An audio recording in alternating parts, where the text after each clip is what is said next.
Salut à tous, c'est Guillaume pour une nouvelle vidéo et le premier thème de l'année va être consacré au baptême parce que j'ai eu l'occasion de discuter avec certains d'entre vous en privé qui sont catéchumènes, c'est-à-dire qui ont demandé à l'église à recevoir le baptême et donc qui sont en préparation au bout de ce grand jour. Pour traiter ce thème, j'ai décidé d'aller directement dans l'évangile, au passage où Jésus lui-même reçoit le baptême. On va partir de ce texte-là parce qu'il explique tout en fait.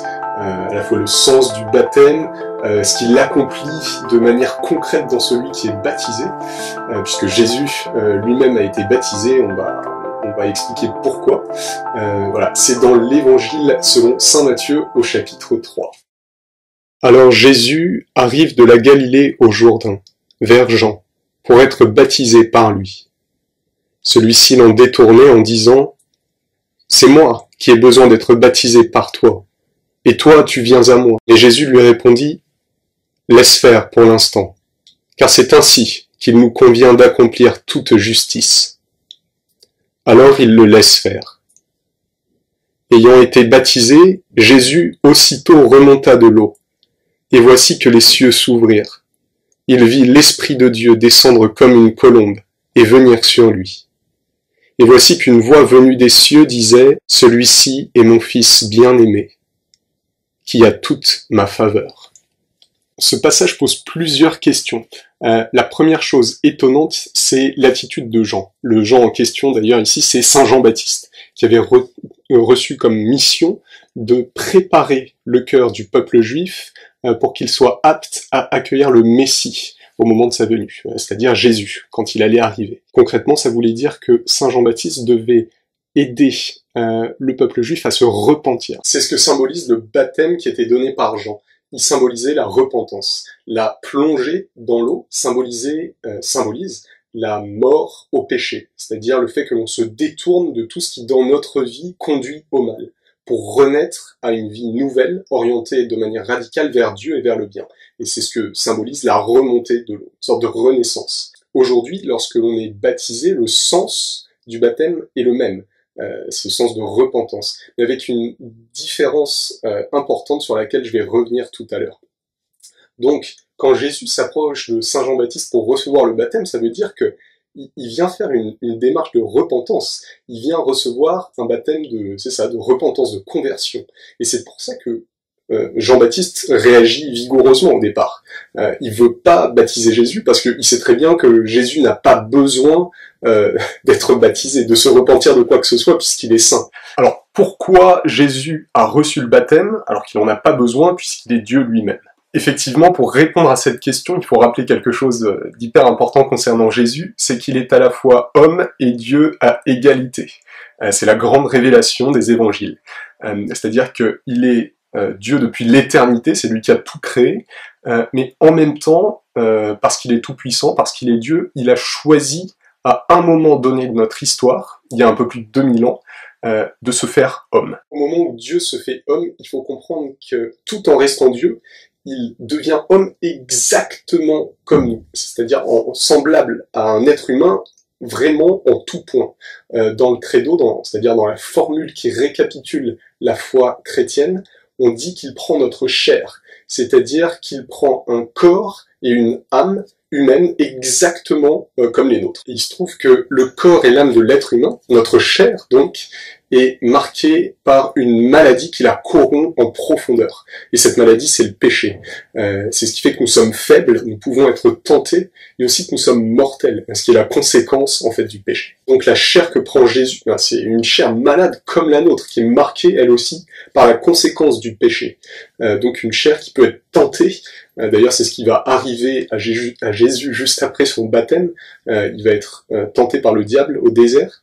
Et puis aussi une chair qui peut mourir, puisque Jésus va véritablement mourir sur la croix. La seule différence entre l'humanité de Jésus, lorsqu'il était sur terre, et la nôtre, c'est que Jésus, lui, n'était pas aliéné par le péché jusque dans son libre arbitre, ce qui est notre cas.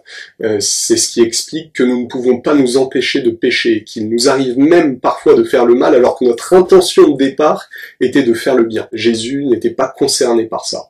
Ce qui fait qu'au moment où il meurt sur la croix, il est innocent de tout mal, parce qu'il n'a jamais péché.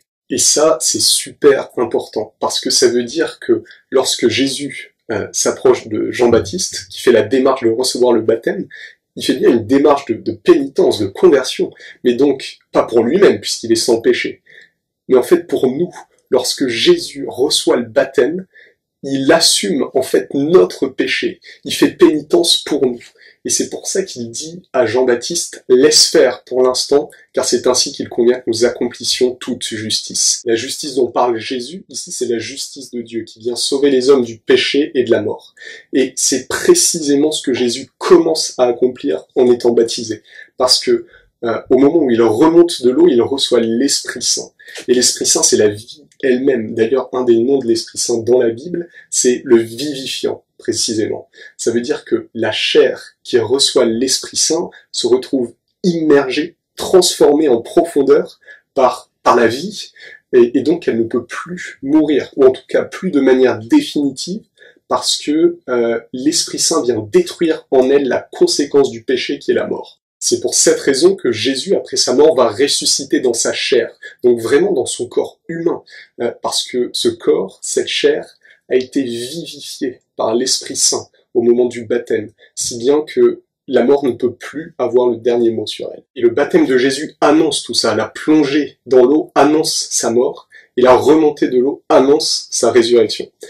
Et tous ceux qui aujourd'hui demandent à recevoir le baptême sont baptisés dans la mort et la résurrection du Christ.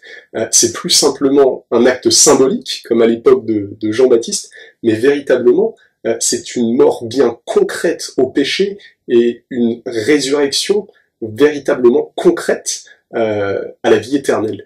Donc à une vie qui ne finit plus, parce que tous ceux qui reçoivent le baptême aujourd'hui reçoivent à leur tour l'Esprit Saint comme Jésus. Et c'est ce qui fait qu'ils ressusciteront eux aussi à la fin des temps. Donc, recevoir le baptême, c'est vraiment être sauvé. Et après ça, il ne reste plus qu'à rester fidèle à Jésus jusqu'à la fin de notre passage sur terre. Mais bon, tout ça, saint Paul l'explique bien mieux que moi dans la Bible.